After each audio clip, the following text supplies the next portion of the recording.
Hello everyone, this is my first time doing one of these scary story things, and I hope it goes well. Well anyway, we're on Reddit, talking about this one story this guy had. It says the most scariest thing happened to him while he was at the grocery store. Oh, this will be interesting. Alright, let's start. I went out at 3 a.m. to the store to buy some instant noodles for my sister because she was hungry. Since I'm kind-hearted, I agreed even though I don't like going out that late.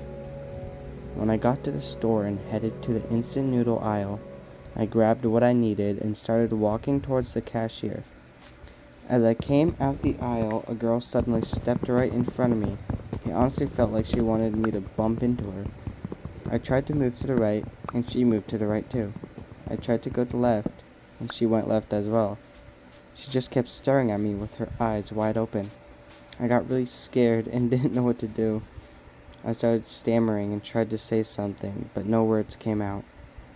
After a few seconds, she finally stepped aside. I walked past her, and she started laughing. I hurried to the cashier. I still feeling nervous, but then my card was declined. I had to go back to the car to get some cash. When I returned and handed the money to the cashier, the girl was standing by the register, looking at me as if she thought I'd tried to avoid paying.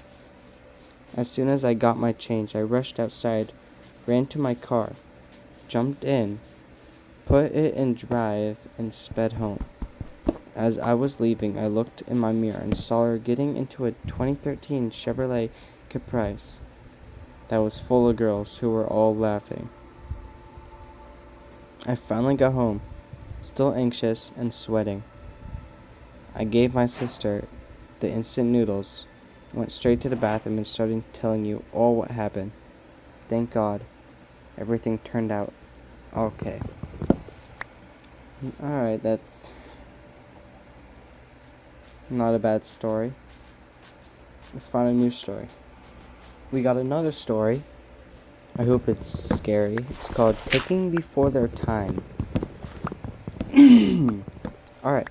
Under the cafeteria table, Mary bleeds from the gunshot wounds on her thighs. She hopes to survive, to go home and see her mother and sister, but the bullet severed the femoral artery. She will be dead soon. Beside her, Annette, Mary's best friend, lies dead. The bullets shatter her skull when it entered, leaving her face unrecognizable. They were 14 years old. Mr. Campbell hears the choked sobs and whimpers from the students. He hears the gunshots. The lights are out in his classroom and the doors are locked. They all hide beneath their desks. Kyle Travis is in his class. He was a senior and got a sports scholarship to a 4-year university, and Mr. Campbell knew he was very excited to go. Jane Weston was almost in class. She was straight A student with every university she applied for, sending her offers. Mr. Campbell hears the door handle rattling. He hears the angry roar of the gunman. Open up. Nice person. I know you're in there. The crashing of the gunfire deafens Mr. Campbell. It was a thick door with a strong lock, but the gunman had an assault rifle. When the door finally breaks open, Mr. Campbell is surprised to see the students holding the gun. He thought he would never recognize him, but he didn't. The bullets tear through the class. Jared stalks the halls, holding his AR-15. Everyone had scattered so quickly his body count was nearly as high as he had hoped. He vents his frustration by firing into a nearby corpse. Johnny Hill. Just a body now. Jared gets into one last classroom before he hears the sirens. He fires and fires until they're all dead. The stench of blood fills the air. Why was he doing this to Jared? It doesn't matter. He hears the police over the megaphone. Why won't they come and get him? Cowards. He wanted to go out in the firefight. Jared waits. Nobody comes. Blood pools around him. Maybe he could just hunt just a bit more. No! The time had to come. If the cops wouldn't do it, he wouldn't have to do it himself. He points the barrel into his mouth. He pulls the trigger. He had seen the bullets rip through his ears. It looked painful. Jared was scared. He throws the gun down.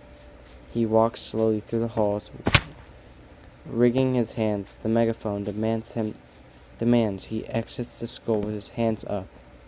So he does. Jared is arrested and tried and sentenced to life in prison.